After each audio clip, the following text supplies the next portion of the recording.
Venezuela is officially marking the first anniversary of the death of the firebrand hard-left leader. Away from the parade grounds and speeches, though, many ordinary people are facing food shortages and a rocketing cost of ordinary goods that they say is unbearable. A month of street protests against Chavez's successor Nicolas Maduro has left at least 18 people dead. Now, against that backdrop, it may come as a surprise to many on the outside that President Maduro is still the beloved of a large swathe of the population, as Pierre-Philippe Berson and Mark Thompson have found out. It might look like a museum, but this is a shop, one of many in Venezuela's capital, Caracas, dedicated to former President Hugo Chavez.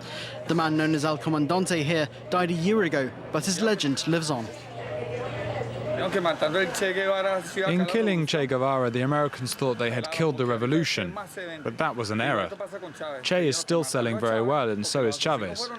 The Americans have poison, so I'm sure they killed Chavez. Still, I've never sold as many Chavez products as I sell today. Chavez has long been an icon for his admirers.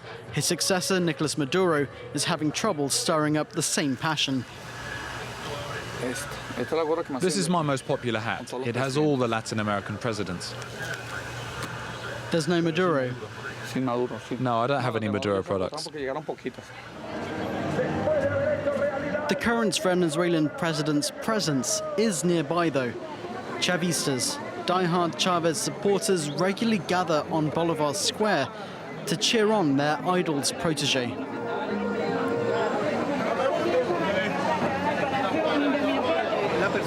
Maduro's the ideal president. He's the only one who could continue Chavez's work and remain faithful to our socialist principles. Of course, he could never live up to Chavez, but he has the same vision as him and the same ideas. This is why the people love him. Economically, at least, Maduro is treading the same path. He continues to fight against capitalism and the importing of basic products like milk and flour. Venezuelans are used to such policies, as they've been living with them for almost a decade. But this year, the shortages they have caused have been telling. There's nothing here, and the things that are overpriced. Right now I have a lot on my shopping list, but I could only buy what I found. On top of the shortages, the country's facing runaway inflation. Last year it hit a world record 56%.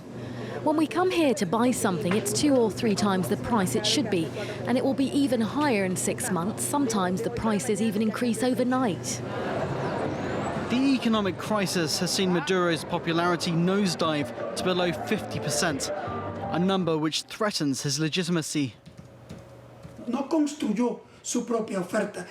Maduro's not been able to create his own political identity. He's only imitated Chavez.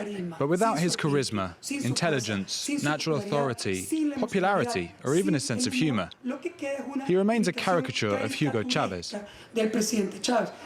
Protests have engulfed the country in recent weeks. Slogans can be seen mocking the president, his policies, even his mustache.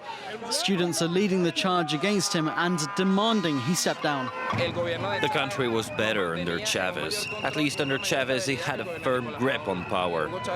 There was a real stability. Even if things weren't perfect, it still felt like someone was in charge of the country. At the moment, it seems like the government doesn't really control anything. Venezuela remains as polarized as ever.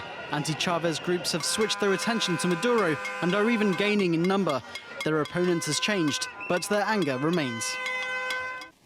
That was today's Focus Report. Now it's time for sports news, starting with football.